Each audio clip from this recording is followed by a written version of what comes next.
We begin with Israel passing a number of landmarks this week. The coronavirus cabinet now expanding eligibility for the third dose of the vaccine to all citizens 30 years old and older. And many are rushing to their clinics for the jab, over 1.6 million Israelis having gotten the third dose already. But infections are likewise still rising, with over 1 million Israelis infected now since the start of the pandemic. Today we got an announcement that people from the age of 30 and above can come for a vaccine, and we are very, very hopeful that they all will come. We are already ready. We anticipated that, we are expecting them to come as soon as possible, as many as possible. We are waiting for them. The health ministry has officially opened third vaccine eligibility to anyone 30 years old and older. Nearly everyone else, meantime, still requested to get their first 2 doses. And the participation from the public amidst the fourth wave of the pandemic largely admirable, particularly ahead of the starting school year and autumn holiday season. Yeah, we've come here to do serological tests for my daughter. She's 5 and 3 months old. There's restrictions in Israel for children above the age of 3. And so if we find in the serological test that she has antibodies to COVID, then she'll be able to enter restaurants, pools, etc. And I think it's very important to get the vaccine. I'm a teacher. I don't want to get sick, and I'm going to school next week. I want to be prepared. And I'm excited about the third shot. I'm flying to visit my family in New York tomorrow, and I want to make sure that they're protected. And I haven't seen my dad and my sister in 2 years, and they're going to meet my wife for the first time, and just really excited that this is going to make sure that they're safe and we're safe. אנחנו רואים שהיעילות של החיסון יורדת אחרי 5-6 חודשים. היא יורדת. ולכן מי שקיבל חיסון לפני 5-6 חודשים צריך לקבל מנה שלישית. ובלי המנה השלישית הוא הרבה פחות מוגן. וזה מה שאנחנו עושים עכשיו, אנחנו הראשונים בעולם שעושים את זה, ואזרחי ישראל צריכים לנצל את ההזדמנות הזאת ולהתחסן מהר. Then allaying some fears, the U.S. FDA issuing full approval to the Pfizer vaccine, and this making Pfizer the first to get such certification. Until now, all the vaccines have been doled out under emergency authorizations. The public can be confident that this vaccine meets the FDA's gold standards for safety, effectiveness, and manufacturing quality that we require for an approved product. That said, the FDA reiterating that data for vaccine usage in children still sorely lacking. Meanwhile, back in Israel, while participation apparently improving, major gaps in the campaign still remain. For one, the mass serological testing campaign to get kids back in class already on the chopping block, just 2 days after it started. First, the campaign was reduced to operating only in hotspots. Then the online registration system crashed, forcing staffers to resort to manual data entry before just pausing altogether for 24 hours. Officials therefore now considering scrapping the project entirely. And all this as dangerous infections are still rising. Over 10,000 new cases confirmed overnight, bringing the total number of active patients in Israel to 78,000. And of the critically ill patients, new data from the Israel ECMO Association is showing that all the COVID patients hooked up to bypass machines in severe condition are below the age of 60. Further, all critically ill and dying COVID patients under 60 are unvaccinated.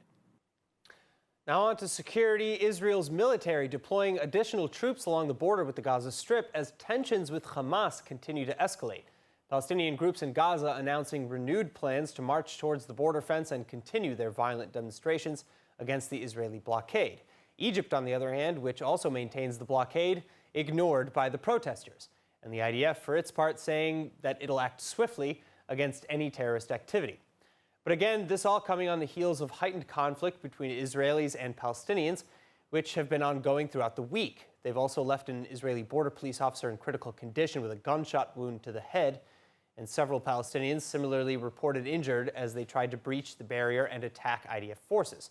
The IDF, meantime, has been executing retaliatory airstrikes across the Strip, targeting Hamas terror group infrastructure. And now reinforcements will be deployed along the border, including an armored company and snipers. Everything to help defend against the expected fighting and probable launch of incendiary balloons. Hamas has been frequently releasing these incendiary balloons and setting Israeli land ablaze, despite agreeing to stop following talks with Egypt. And Palestinians claim that the balloons are a method of pressuring Israel to ease restrictions on Gaza, ignoring how Israel has largely maintained open crossings and facilitated the release of Qatari aid funding. Meanwhile, in related news, Prime Minister Naftali Bennett visiting the White House for his first official meeting as Prime Minister opposite President Joe Biden. And Bennett hoping to usher in a new era of cooperation between Israel and its greatest ally, the United States. Bennett claiming that relations were damaged by the Netanyahu government and that it's time for a reset. ממשל חדש בארצות הברית וממשלה חדשה בישראל, ואני מביא איתי מירושלים רוח חדשה של שיתוף פעולה. וזו נשענת על קשר מיוחד ארוך שנים בין שתי המדינות. Of course, the Israeli premier also set to discuss a number of security concerns, from the Palestinians in the West Bank and Gaza to coronavirus, technology, and Iran. Bennett saying that he'll present the White House with an alternative to the JCPOA nuclear deal, which Israel has continuously criticized. אנחנו נטפל בהרבה חזיתות, בראשן החזית האיראנית, ובמיוחד קפיצת המדרגה בשנתיים-שלוש האחרונות בתוכנית הגרעין האיראנית, ובמיוחד אנחנו נדבר על מה התוכניות לבלימת התוכנית הזאת. Joining me now with more is fellow at JPPI and head of communications at Sharaka, IDF Reserves Major Dan Pfefferman. Major, thanks so much for being with us again. Now, Prime Minister Bennett is saying that he wants to reset relations with the United States, saying that former Prime Minister Netanyahu screwed things up with the American left specifically. Do you agree with this premise? And if so, how important is this meeting for mending relations between the governments? Right. I mean, Prime Minister Bennett certainly wants to reset these relations. He's made it a top priority after the relationship between Prime Minister Netanyahu and President Obama had been strained. This was partly due to let's be honest, a personality clash between the two leaders. Part of it, the compositions of the governments and the various advisors in the government. I also think there was a gamble, or partly a gamble, on the part of Netanyahu, who maybe presumptuously assessed that the Democratic Party had abandoned Israel with no chance to save it. And then, of course, you had 4 years of Netanyahu working very closely with Trump. It helped that ideologically they were aligned on many issues that led to a massive polarization in the US. And this led to the strain that we saw bled into the beginning of the Biden presidency, even though Joe Biden has long been a friend of Israel. Both presidents are also going to be looking for foreign policy wins. President Biden is dealing with the blowback, the PR blowback from Afghanistan right now. Prime Minister Bennett is dealing with the challenges of COVID in Gaza. It's everyone's interest that this goes smoothly. And I think on a personality level, I think they will probably get along. They're both very personable and amenable leaders. What we shouldn't expect is on a policy level, very little is expected to change. And yet it's still an important meeting. They get off on a good foot. And we shouldn't discount the importance of rhetoric and goodwill.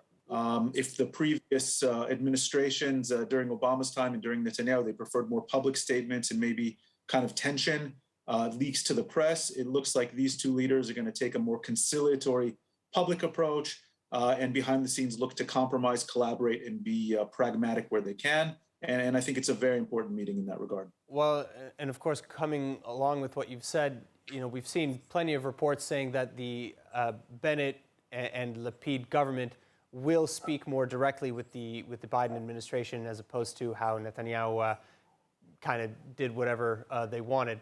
But moving on to the Iran issue, it's expected to top the agenda with Bennett vehemently opposed to the re-entering of the arguably irrelevant nuclear deal. And Bennett is instead proposing his new regional coalition plan, which includes economic sanctions, mobilizing international pressures, and continuing clandestine campaigns against the nuclear program. But what exactly does that mean? And how is it really different than the JCPOA, with the exception of the clandestine actions? Right. Look, the JCPOA had a lot of flaws and weaknesses to it, but it wasn't useless. Now that the U.S. left it back in 2018, we're in a new reality. Iran is violating the agreement. It's enriching more. It's stockpiling more uranium. It's adding more advanced centrifuges, and it's trying to pressure the U.S., but it's also getting closer to having a nuclear weapons capability. It's up to 60% enrichment. It's blocking inspectors, and all this was confirmed by the IAEA. Iran's new president, Raisi, backed by the Supreme Leader Khamenei, are stalling They're saying, let's wait till September. It seems like they're taking a tougher line. They're refusing to negotiate the so to speak, longer and stronger deal that the Biden team wants to achieve.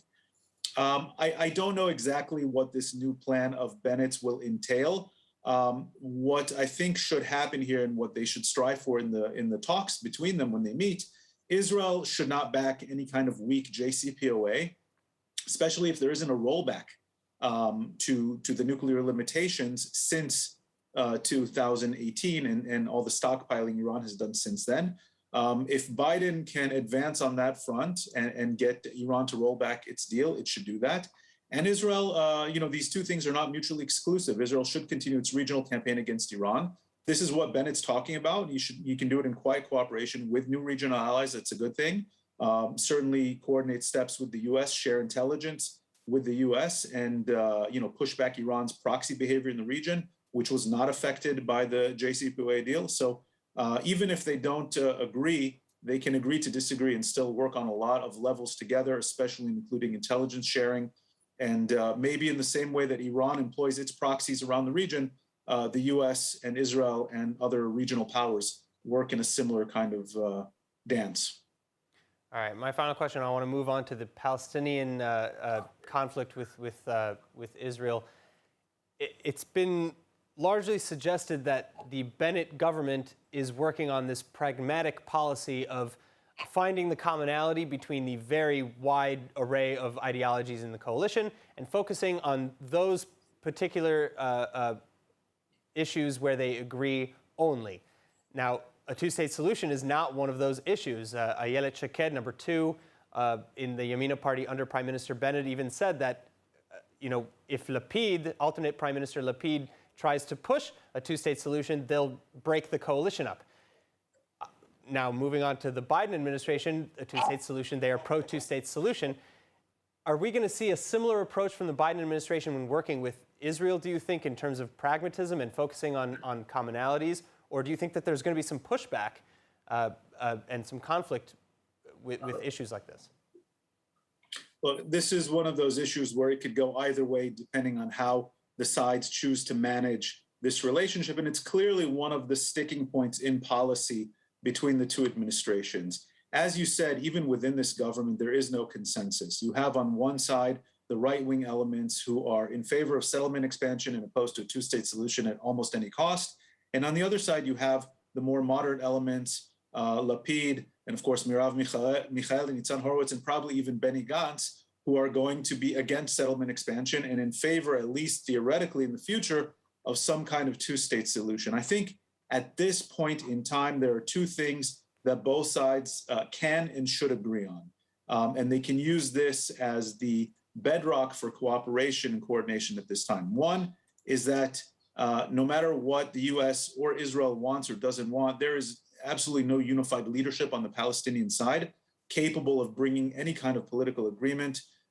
There wouldn't be any or very little public support on the Palestinian side, even if Israel were to come with a far-reaching offer, and they're continuing to fight amongst themselves. And I think both sides can agree to that point. Secondly, is both Biden and Bennett and the entire coalition should be able to agree on many practical moves to improve the day-to-day lives of Palestinians and the stability of life, of infrastructure, of governance currently in the West Bank and eventually Gaza, economic, civic society, education, healthcare.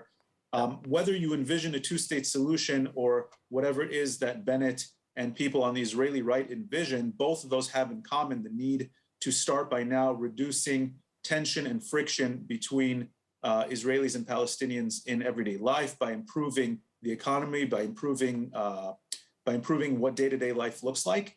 And whatever decisions Israel comes to at the end of the day regarding the future of its relationship with the Palestinians and the West Bank, moving along this road of pragmatic improvements is common to both of them, and that's something they can and should agree on. All right. Major Pfefferman, thank you so much for joining us again. Pleasure. In other news, the historic Abraham Accords spreading peace and prosperity throughout the Middle East, or at least that was the intention.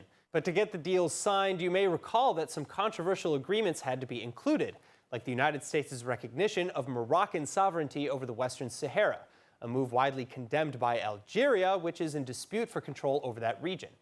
In any case, now a year has passed and tensions have only risen. Algeria deciding now to completely sever its diplomatic ties with the Moroccan kingdom, effective immediately. With me to discuss, live from Rabat, Morocco, economic consultant and educator Amin Ayoub. Amin, thanks for joining us again. Now, in cutting ties, Algeria is saying that Morocco has never stopped its hostile actions, specifically accusing Morocco of spying on Algerian officials using Israeli company NSO's Pegasus software, also of supporting Algerian separatist groups that Algiers deems as terrorists, and of failing bilateral commitments, including on the issue of the Western Sahara, of course. Morocco, on the other hand, of course, categorically rejecting these fallacious and even absurd pretexts for the move. How much truth is there to these allegations? Let me start with the Pegasus story. The Pegasus story is over. Morocco actually took to court many of the media outlets that actually attacked Morocco, and they didn't actually bring any proof so far to the courts in Europe, including in France and Germany.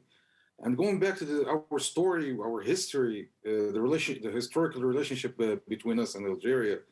I mean, after Morocco took its independence from France in 1956, Morocco, under the leadership at that time of King Mohammed V, Morocco was actually helping the Algerians to get their independence from France. And since the issues started back in 1975, when Spain left the Moroccan Sahara, and that's when the issues started. And the Algerian military actually mixed themselves up with the government, and they actually tried to create issues by financing the guerrilla Polisario Front. And the issues with Algeria actually went to their peak back in 1994, when a hotel in Marrakesh was attacked by a group of terrorists. And the Moroccan government actually found out that those terrorists had French citizenships with the Algerian citizenships also. And we actually closed the border since 1994. So these issues have been happening for a long time, not just because of the Pegasus story or the Israeli normalization with Morocco. All right, so speaking a little bit more broadly now in terms of the consequences of this split, both of these countries are allied to the West, and they're strategically important to fighting global terrorism, with the Arab League calling on both nations to maintain at least a minimal effort of ties beyond just the consulates that will remain open. So how bad is the separation of these two nations for the region as a whole, or even further out for the rest of the world? I think this is just temporary. I don't know how things will go from here, but we have Algeria and Morocco. We have two consulates and an embassy, and we also have Moroccans who are living there. We have Algerians living here.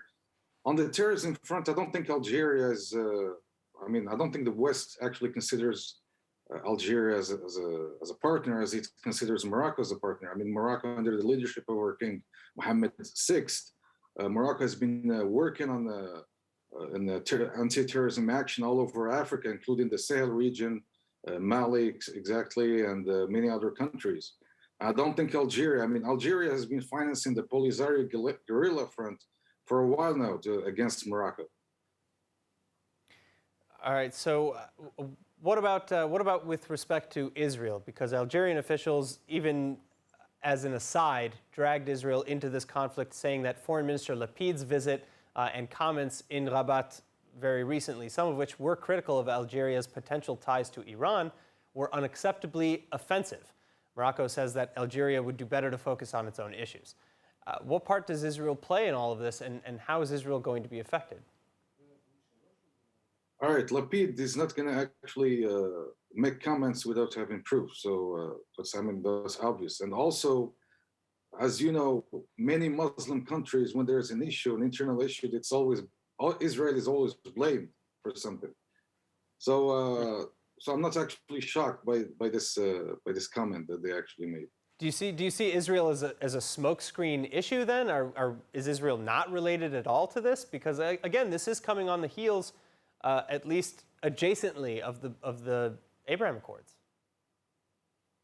So before the Abraham Accords, back in 2019, the Algerians actually went to the streets, and the sentence that they were chanting was, "We want civilians to actually govern us, not military."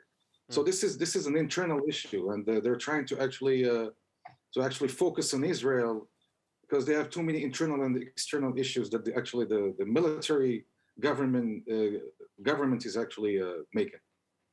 All right, Amin, Ayub, thank you so much for joining us again.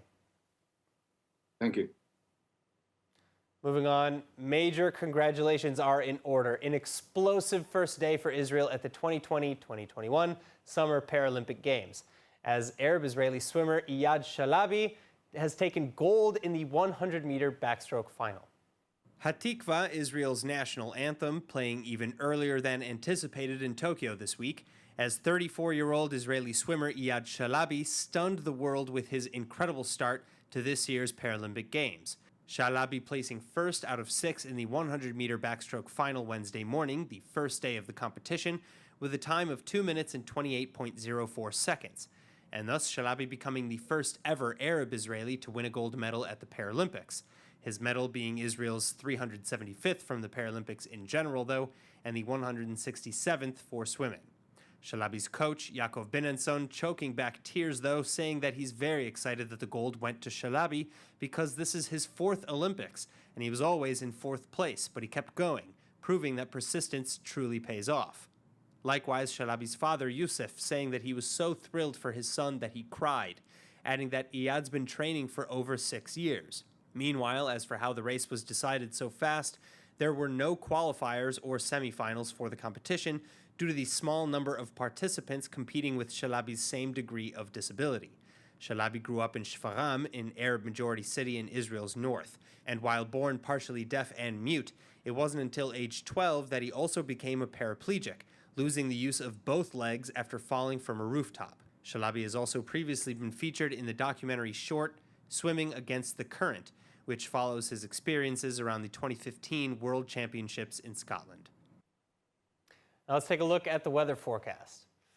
In the next 24 hours, expect mostly sunny skies with some clouds in Eilat in the south. Meteorologists calling for lows between 22 and 28 degrees Celsius. Then tomorrow, temperatures are varying between 29 and 39 degrees Celsius and 42 in Eilat. Scorching high temperatures. All right, now before we go, let's take a look at what's going viral in Israel.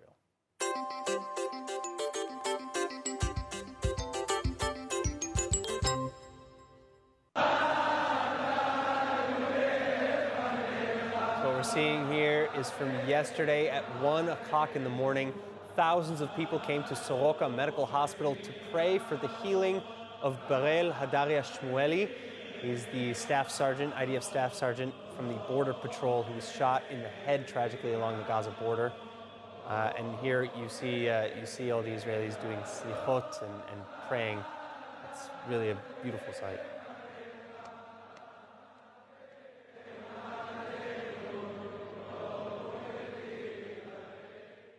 All right, that is it for today's news. Today's exchange rate is 3.24 shekels to the American dollar and 2.56 shekels to the Canadian dollar. And finally, for the latest updates and news from ILTV, please like ILTV on Facebook, follow us on Instagram, and subscribe to our YouTube channel, as well as to our newsletter at iltv.tv.